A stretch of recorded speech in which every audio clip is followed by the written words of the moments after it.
आए और ऐसे माहौल में आए जिसकी सूचना मुझे दिल्ली में बैठे मिल रही थी।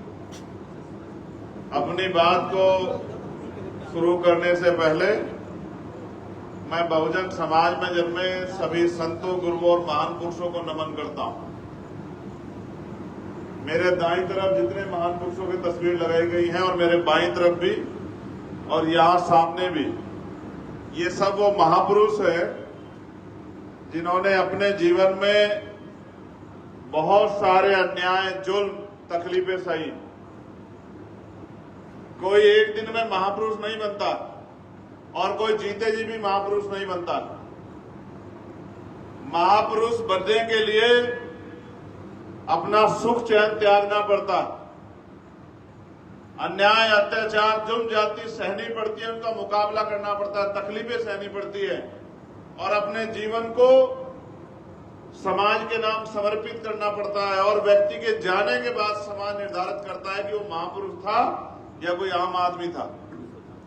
आदमी 100 अच्छे काम करे, एक गलती कर दे, वहीं समाज उसको छोड़ देता है। मैं गुरु घासीदास जी की पावन इस धरती पर पुनः आप सबका अभिनंदन, वंदन, जय भीम आप सब लोगों को करता हूं। मैं पिछली बार आया था जांजगीर चांपा में और मैंने आपको विश्वास दिलाया था कि हम जहां लड़े हैं लोकसभा का चुनाव, वहां हम लगभग 1.5 लाख वोटों से लोकसभा का चुनाव जीत रहे हैं। आप मेरी रिकॉर्डिंग उठा के चेक करवा लो। मैं कह के गया था कि 1.5 लाख वोटों से जीतेंगे और 1.5 लाख से ज्यादा वोटों से जीते हैं। और मगर मुझे भरोसा था कि जांजगीर चांपा के लोग भी हिम्मत जुटाएंगे, लेकिन आप लोग नहीं जुटा पाए, कोई बात नहीं। लेकिन आज जब मैं यहां आया हूं तो मेरे मन में कोई चुनावी बात नहीं, मेरे मन में कोई स्वागत की बात भी नहीं। मेरे मन में तकलीफ है कि मुझे आपके बीच बहुत पहले आ जाना चाहिए था, लेकिन मैं क्या करूं। आपने जो जिम्मेदारी देके मुझे भेजा है पार्लियामेंट में, वो पार्लियामेंट का सेशन कल खत्म हुआ और कल सेशन खत्म हुआ। आज आपका भाई चंद्रशेखर आजाद आपके बीच में है।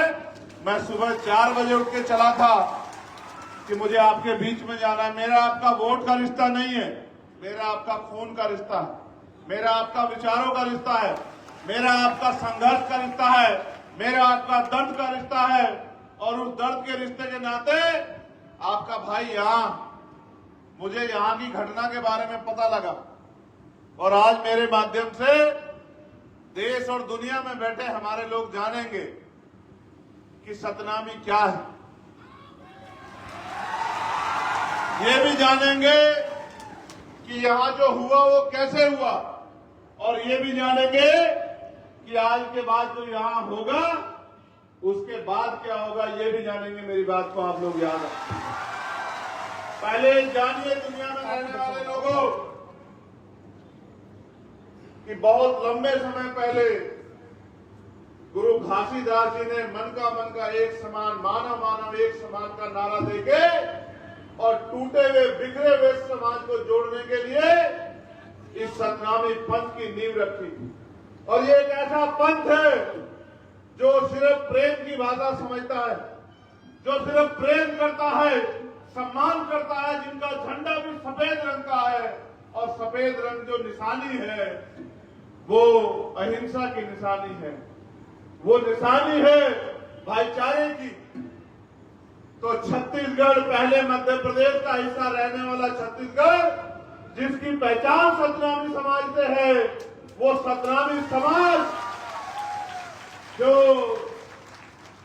अपने दम पे यहां जुल्म, जाति, अन्याय, अत्याचार के खिलाफ लड़कर और अपनी पहचान के साथ आगे बढ़ रहा है, जिसने देश में, दुनिया में अपना झंडा बुलंद किया, अपना नाम कमाया, इस छत्तीसगढ़ का नाम रोशन किया। यह है सतनामी समाज। और बड़ौदा बाजार में जो हुआ वो एक दिन की घटना नहीं है। बड़ौदा बाजार में जो हुआ वो बार बार जो हमारे जैत स्तंभ को, हमारी आस्था को, हमारे सम्मान को जो अपमानित करने का काम किया, हमें पीड़ा देने का काम किया, जिसके बाद हमने ज्ञापन देकर सरकार से मांग की कि इसकी सीबीआई जांच करा दो, क्योंकि ये जैक खम को नोचना, उसको काटना सामान्य घटना नहीं है। इसके पीछे किसी का दिमाग है, कोई षड्यंत्र है, कोई जानबूझ के किसी बड़ी घटना को अंजाम देना चाहता है। ये एक सोची समझी साजिश है। लेकिन महीने भर के समय के बाद भी इतने बड़े समाज की आस्था को अपमानित होने दिया गया और 3-4 लोगों को पकड़ के, जिनको ये भी नहीं पता कि जैत स्तंभ क्या होता है, सतनामी समाज क्या है, गुरु घासीदास के विचार क्या है, जो इस प्रदेश के रहने वाले भी नहीं है, उनको गिरफ्तार करके खाना पूर्ति करके जेल भेज दिया जाता है, सिर्फ और सिर्फ हमारी भावना आग करने के लिए। और मैं अपने सतनामी समाज को जानता हूं, वो कभी हिंसा के रास्ते में नहीं जा सकता। मैं जानता हूं कभी हिंसा का रास्ता अख्तियार नहीं करता। अगर वो हिंसा का रास्ता अख्तियार करने वाला समाज होता तो इनकी तरफ आंख उठाने वाला व्यक्ति छत्तीसगढ़ में दिखाई नहीं देता। मैं अपने समाज की ताकत को जानता हूं। लेकिन ये तो संविधान को मानने वाले लोग हैं, ये तो गुरु घासीदास को मानने वाले लोग हैं, ये तो बाबा साहब अम्बेडकर को मानने वाले लोग हैं, ये तो माननीय काशीराम साहब को मानने वाले लोग हैं। ये कभी हिंसा का सहारा नहीं लेते। ये तो जिस दिन इकट्ठा हुए थे अपनी बात को कहने के लिए इकट्ठा हुए थे, लेकिन इनकी भीड़ में